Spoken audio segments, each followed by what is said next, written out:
ഇസ്രയേലും ഹമാസും തമ്മിലുള്ള സംഘർഷം അവസാനിപ്പിക്കണം എന്നാവശ്യപ്പെട്ടുകൊണ്ട് ഖത്തറും ഈജിപ്തും അമേരിക്കയും മുൻകൈ എടുത്തൊരു ചർച്ച നടന്നു. ഈജിപ്തിലെ കെയ്റോയിലാണ് ആ മധ്യസ്ഥ ശ്രമം തകർന്നു.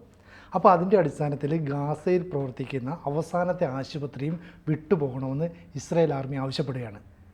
എന്തായിരിക്കും സംഭവിക്കുക? ഇത് കഴിഞ്ഞ ആഴ്ച തന്നെ ഇത് എല്ലാവർക്കും അറിയാം. കാരണം കഴിഞ്ഞ ആഴ്ച ഒരു 10 ദിവസം മുമ്പാണ് ദോഹയിൽ ഇതേ ചർച്ച നടന്നു, ഖത്തറിലെ ദോഹയിൽ. അതിൽ ഈജിപ്റ്റ്, അമേരിക്ക, ഇസ്രായേൽ, ലെബനൻ ഇത്രയും പേരാണ് പങ്കെടുത്തത്. ഹമാസ് ഇല്ല. ഹമാസുള്ള ചർച്ചയിൽ ഇസ്രായേൽ പങ്കെടുക്കില്ല. ഹമാസിനെ അംഗീകരിക്കുന്നില്ല. ഹമാസ് തീവ്രവാദികളാണ്, അവരുമായിട്ട് ചർച്ചയില്ല. പിന്നെ നിങ്ങൾ മാന്യന്മാരാണ്, നിങ്ങൾക്ക് എന്തെങ്കിലും പറയാനുണ്ടെങ്കിൽ ഞങ്ങൾ കേൾക്കാം. ഇതാണ് ഇസ്രായേലിൻ്റെ സ്റ്റാൻഡ്. അപ്പോൾ കഴിഞ്ഞ തവണ ഇതിനെ വേണമെങ്കിൽ ഒരു സെക്രട്ടറി തല ചർച്ച എന്ന് പറയാം, ടെക്നിക്കൽ ഡിസ്കഷൻ എന്ന് പറയുന്നത് കഴിഞ്ഞ തവണ ദോഹയിൽ നടന്നത്. ഇസ്രായേലിൻ്റെ മൊസാദിൻ്റെ ചീഫ്, അമേരിക്കയിലെ CIA ചീഫ്, ഖത്തറിലെ ഒരു മന്ത്രി, പിന്നെ ലെബനൻ്റെ ഒരു സം ഒഫീഷ്യൽ.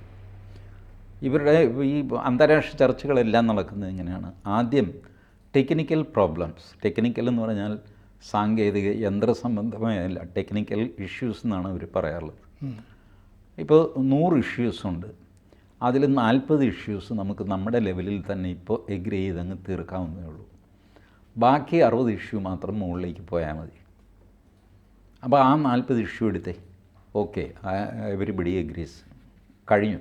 അപ്പം 40 എണ്ണം കുറഞ്ഞു, ബാക്കി 60 എണ്ണം മുകളിലത്തെ ലെവലിലേക്ക് വിടും. അവിടെയാണ് ഈ ആൻ്റണി ബ്ലിങ്കൻ ഒക്കെ വരുന്നത്. ഈ ലെവലിൽ മിക്കവാറും ഇൻ്റലിജൻസുകാരും പട്ടാള മേധാവികൾ അതുപോലുള്ളവരാണ് സംസാരിക്കുന്നത്. പ്രാക്ടിക്കലി ഇന്ന കാര്യം ചെയ്യുന്നതിന് വിരോധമില്ല, അതെല്ലാവരും സമ്മതിക്കുന്നു, റൈറ്റ്. അത് പിന്നെ ലിസ്റ്റിൽ നിന്നങ്ങ് വിട്ടു. അത് കഴിഞ്ഞിട്ട് ബാക്കി വരുന്ന സംഗതികളാണ് മുകളിലേക്ക് അടുത്ത തല ചർച്ചയ്ക്ക് വിടുന്നത്. ഈ ഫസ്റ്റ് ചർച്ച തന്നെ ദോഹയിൽ വെച്ച് പരാജയപ്പെട്ടു. അവർക്ക് ഈ ലിസ്റ്റിൽ നിന്ന് ഒരൈറ്റം പോലും വെട്ടിക്കളയാൻ സാധിച്ചില്ല. അപ്പോൾ ഇനി ഇത് നടക്കില്ല. പിന്നെ പേരിന് സമാധാന ചർച്ചകൾ നടത്തുന്നു വരണ്ടേ, അതിനായിട്ടാണ് കെയ്റോ ബേസ് ചെയ്തിട്ട് വീണ്ടും ഒരു ചർച്ച വെച്ചത്. ആ ചർച്ചയിൽ പങ്കെടുത്ത്, ഞാൻ ആ വാർത്തയിൽ ആര് പങ്കെടുത്തു എന്ന് കാണുന്നില്ല, ചർച്ച നടന്നു എന്നുള്ളതല്ലാതെ പങ്കെടുത്ത ആൾക്കാരുടെ പേരോ ഡെസിഗ്നേഷനോ പുറത്തു വന്നാലേ നമുക്ക് ആ ചർച്ചയുടെ ഗൗരവം മനസ്സിലാവുള്ളൂ. എന്തുമായിക്കോട്ടെ, ആര് പങ്കെടുത്തതാണെങ്കിലും ശരി, അത് പരാജയപ്പെടുകയും മാർഗമുള്ളൂ. കാരണം ഇസ്രായേൽ കോംപ്രമൈസിന് തയ്യാറല്ല എന്ന്. ഒരു കാര്യത്തിനും ഇസ്രായേൽ കോംപ്രമൈസ് ചെയ്യാൻ തയ്യാറല്ല. ഇസ്രായേൽ പറയുന്നത് ഹമാസിൻ്റെ അന്ത്യം കണ്ടിട്ടേ ഞങ്ങൾ യുദ്ധം നിർത്തുകയുള്ളൂ, ബാക്കി എന്തെങ്കിലും നിങ്ങൾക്ക് പറയാനുണ്ടെങ്കിൽ പറ. ഇതാണ് ഇസ്രായേലിൻ്റെ നിലപാട്. എല്ലാവർക്കും വേണ്ടത് ഇസ്രായേൽ വെടിനിർത്തുകയാണ്. ഇസ്രായേൽ പറഞ്ഞ് വെടിനിർത്തുന്ന പ്രശ്നമില്ല, ഞങ്ങളുടെ രാജ്യത്ത് ഒരു ഭീകരാക്രമണം നടന്നു കഴിഞ്ഞാൽ ഞങ്ങൾ വെടിനിർത്തണമെന്ന് പറയുന്നത് എന്താ, ഭീകരന്മാർക്ക് കീഴടങ്ങണമെന്നോ? അത് നടക്കുന്ന കാര്യമല്ല. അല്ല, നിങ്ങൾ ആശുപത്രി ആക്രമിക്കുന്നു, ആശുപത്രിക്കുള്ളിൽ ഭീകരന്മാരുണ്ട്, ഞങ്ങൾ അനൗൺസ്മെൻറ്റ് കൊടുക്കുന്നുണ്ട്, ആശുപത്രി ആക്രമിക്കും, ഇവിടെ ഭീകരന്മാർ ഒളിഞ്ഞിരിക്കുന്നു, അതുകൊണ്ട് 4 മണിക്കൂർ സമയം തരാം, ഓണസ്റ്റായിട്ടുള്ള ഏതെങ്കിലും പേഷ്യൻറ്റോ സംഗതിയോ ഉണ്ടെങ്കിൽ പുറത്തിറങ്ങി പൊക്കോളണം. ഇത് പറഞ്ഞിട്ടാണ് ഞങ്ങൾ ബോംബ് ചെയ്യുന്നത്. ചിലപ്പോഴൊക്കെ ദിവസങ്ങളോളം ഞങ്ങൾ അവർക്ക് സമയം കൊടുക്കാറുണ്ട് ഇറങ്ങിപ്പോകാൻ. പക്ഷേ അവരുടെ കൂടെ അവരുടെ സ്ട്രെച്ചറിന് താഴെ ഒളിച്ചൊക്കെ ഭീകരൻ പോകുന്നുണ്ടെങ്കിൽ ഞങ്ങളതിന് വെടിവെക്കും. അതല്ലാതെ ഇതിന് വേറെ മാർഗ്ഗമില്ല. It's a question of our survival. ഇതാണ് അവർ പറയുന്നത്. അപ്പോൾ പിന്നെ എന്ത് കോംപ്രമൈസ് വർക്കൗട്ട് ചെയ്യാനാണ്? ഒന്നും ചെയ്യാൻ പറ്റില്ല. പിന്നെ ഇപ്പം നടക്കുന്നത് ഡേഞ്ചറസ് കളിയാണ് ഈ ഹിസ്ബുള്ള കളിക്കുന്നത്. ഹിസ്ബുള്ള ഒരു ഇറാൻ്റെ ബാക്കിംഗ് ഉള്ള ആൾക്കാരാണ്. ഇപ്പോൾ ഈ ഇസ്മായിൽ ഹനിയ ഇറാനിൽ വെച്ച് കൊല്ലപ്പെട്ടല്ല. ഇപ്പോൾ ഇറാനെ തിരിച്ചടിക്കണം ഇസ്രായേലിനെ. പക്ഷേ തിരിച്ചടിക്കാൻ പേടിയുമാണ്, ഒരുപാട് പരിമിതികളുണ്ട് ഇറാൻ. അപ്പോഴാണ് ഇറാൻ എന്നാൽ ഹിസ്ബുള്ളയെ കൊണ്ട് അടുപ്പിക്കാം എന്ന് പറഞ്ഞിട്ടാണ് കഴിഞ്ഞ ദിവസം ഹിസ്ബുള്ള കുറച്ച് മിസൈൽ അത് ഇതൊക്കെ ചെയ്ത് ഇസ്രായേൽ തിരിച്ചടിച്ച് നാശമാക്കി ലെബനനെ. അതാണ് ഇസ്രായേലിൻ്റെ നിപ്പ്. വെച്ചാൽ മുകളിൽ ആകാശം താഴെ ഭൂമിയായിട്ടാണ് ആ രാഷ്ട്രം നിൽക്കുന്നത്. ആരെന്ത് വേണമെങ്കിലും ചെയ്തോട്ടെ, ഞങ്ങൾ ഈ സാധനം അവസാനിപ്പിച്ചേ അടങ്ങുള്ളൂ. അപ്പോൾ അതുകൊണ്ട് ഒരു സമാധാന ചർച്ചയും ജയിക്കാൻ പോകുന്നില്ല. ആരൊക്കെ ഇടപെട്ടു, എന്തെല്ലാം നാറ്റോ ഇടപെട്ടു, യുണൈറ്റഡ് നേഷൻസ് ഇടപെട്ടു, യുണൈറ്റഡ് നേഷൻസ് സെക്യൂരിറ്റി കൗൺസിൽ ഇടപെട്ടു, അമേരിക്ക വെടിനിർത്താൻ പറഞ്ഞു, റഷ്യ വെടിനിർത്താൻ പറഞ്ഞു, ആരൊക്കെ എന്തൊക്കെ ചെയ്തു, ഇസ്രായേൽ പിന്മാറാൻ തയ്യാറല്ല. അതുകൊണ്ട് ഇതിനൊരു സമാധാനം ഉണ്ടാകുക എന്ന് പറഞ്ഞാൽ ഹമാസ് എന്നുള്ള സാധനത്തെ ഇസ്രായേലിൽ നിന്ന് അവർ ഇല്ലാതെയാക്കും. ബാക്കി എവിടെയെങ്കിലും പോയി ജീവിച്ചോട്ടെ, ഇസ്രായേലിൽ ഈ ആക്ടിവിറ്റി അനുവദിക്കുന്ന പ്രശ്നമില്ല. ഇതാണ് അവരുടെ നിലപാട്. എന്ത് ചെയ്യും? ഇപ്പം അൽ അക്സ എന്ന് പറയുന്ന ആശുപത്രി മധ്യ ഗാസയിലെ അവസാനത്തെ ആശുപത്രിയാണ്. അവിടെ കുറച്ച് രോഗികളുണ്ട്. ആ രോഗികളും ഒപ്പം കൂട്ടിരിപ്പുകാരെന്ന് പറയുന്ന കുറേ ജീവനക്കാരുണ്ട്. ഇവരെല്ലാം പുറത്തു പോകണമെന്ന് ഇസ്രായേൽ ആർമി ആവശ്യപ്പെട്ടു.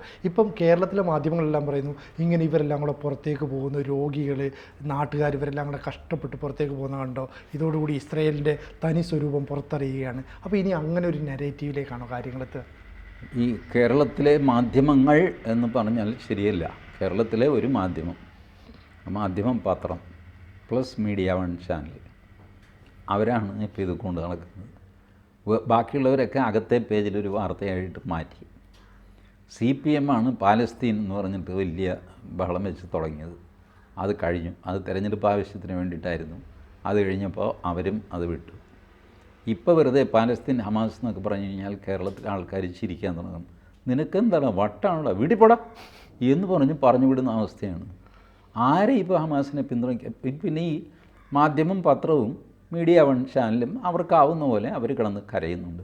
ഇതൊന്നും ഇസ്രായേലും അറിയുന്നില്ല, ഹമാസും അറിയുന്നില്ല. അതാണ് എനിക്ക് സങ്കടം. ഇവർ സപ്പോർട്ട് ചെയ്യുന്ന ഹമാസ് ഉണ്ടല്ലോ, ആ ഹമാസിന് കേരളത്തിലൊരു മാധ്യമം പത്രം ഉണ്ടെന്നോ മീഡിയ വൺ ചാനലുണ്ടെന്നോ അവർ നമ്മളെ സപ്പോർട്ട് ചെയ്യുന്നുണ്ടെന്നോ ഒന്നും ഹമാസിനെ അറിയില്ല.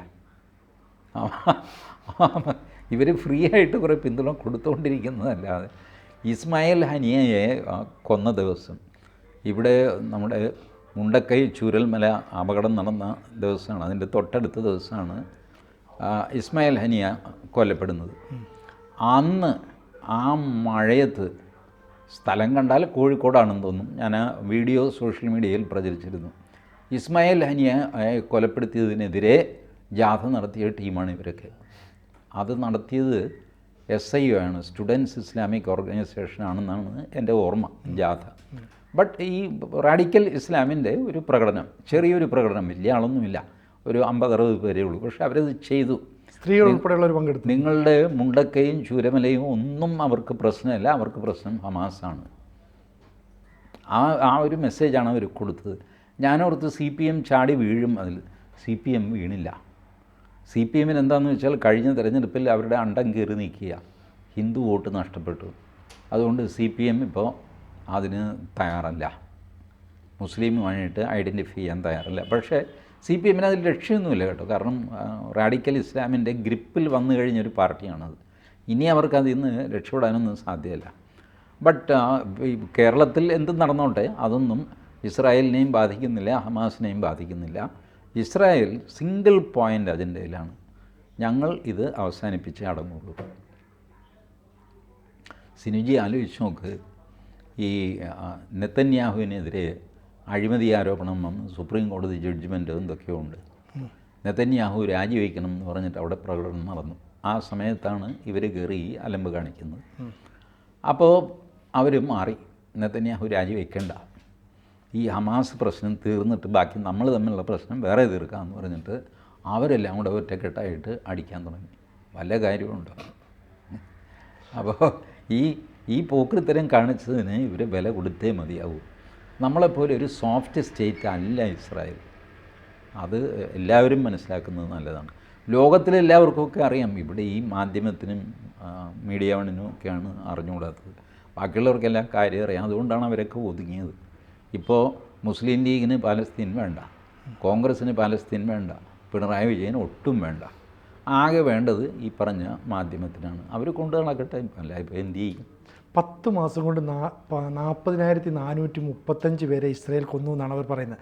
അതുകൊണ്ട് ഇനി ഹമാസും ഹിസ്ബുള്ളയും ഹൂത്തികളും എല്ലാം കൂടെ ചേർന്ന് ഇറാൻ്റെയൊക്കെ സപ്പോർട്ടോടെ ഒരു ഒറ്റയടി ഇസ്രായേലിന് ശക്തമായ മറുപടി ഞൊട്ടും. ഹൂത്തികളെ ചുമ്മാ സൗദി അറേബ്യ തന്നെ തീർത്ത് കളയും. ഹൂത്തികളെ ഇസ്രായേൽ വേണ്ട. ഹൂത്തികളെ ഏറ്റവും അധികം ആക്രമിക്കുന്നത് സൗദി അറേബ്യയാണ്. ഇസ്രായേൽ രണ്ടാമതേ വരുന്നുള്ളൂ. ഹൂത്തി എന്ന് പറയുന്ന തെമ്മാടി അവിടെ ഇരുന്നുകൊണ്ട് കപ്പൽ മുക്കുക, ഇതാണല്ലോ അവർ ആകെ ചെയ്യുന്ന പണി.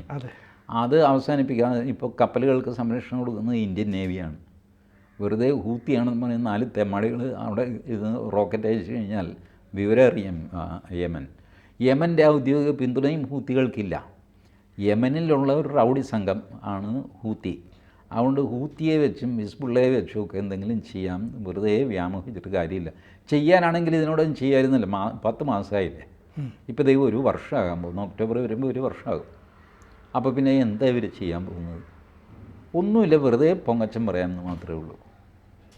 അപ്പോൾ എന്തായാലും ഈ ഇസ്രായേൽ ഇത് അടിച്ചു തീർക്കുന്ന ഒരു ലെവലിലേക്കാണ് കാര്യങ്ങൾ നീങ്ങുന്നത്. കാത്തിരിക്കാം.